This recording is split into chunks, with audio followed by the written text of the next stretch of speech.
Tariff fears are gone, Iran is dealt with, and the markets are approaching all-time highs again. What happened to cause all this, and what can we expect as we move forward into the second half of 2025?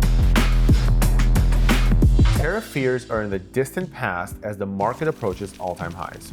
This serves as a very good reminder for every investor to stay invested and stay calm during periods of market uncertainty.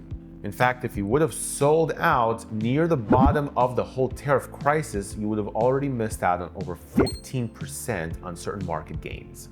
Similar to the COVID crash that happened in the months of February and March of 2020, this tariff-fueled sell-off lasted about 1 month from top to bottom to top, as the markets have fully discounted the effects that the tariff policy will have on the American domestic economy as well as American global hegemony.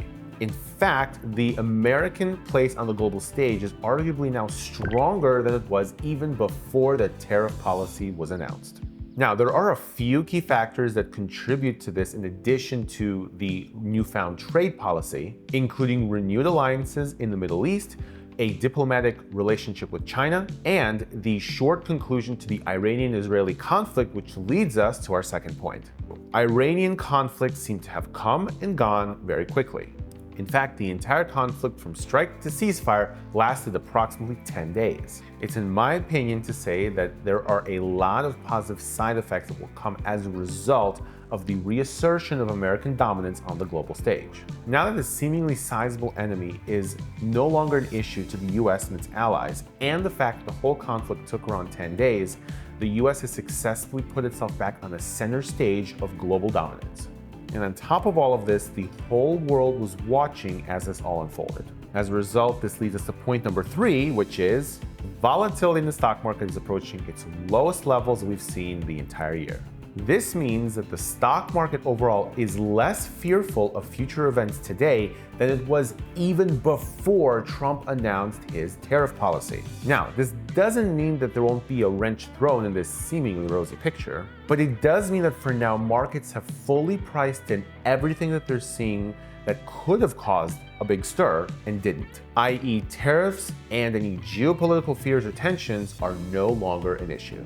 Now, although I am making a strong case for what seems to be looking like a very positive setup for the stock market, I do want to point out a few things that could potentially throw a wrench into this seemingly positive expectation of the stock market. And these two things would be the seemingly weak dollar and high interest rates that haven't really come down. Although the stock market and other assets have recovered since the Trump tariff rout, the dollar has not fully recovered all of its losses since Liberation Day.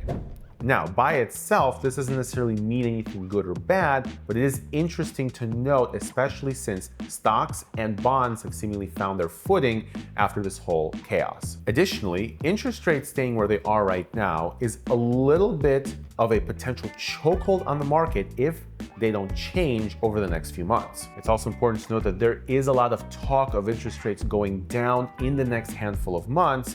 However, until that happens, we have to live in the world where right now interest rates are still near highs that they were around 2023, and that's not necessarily a good thing for the market. Now, at the end of it all, I pointed these two things out because they could be potential threats, but given the scope of where everything stands right now, I don't think that these are necessarily threats as so much just things to watch for going forward. If you like bite-sized content like this, please make sure to like, subscribe, and hit that notification button so you can always be notified whenever we post new content. Thank you so much for watching, and I'll see you in the next one. Bye-bye.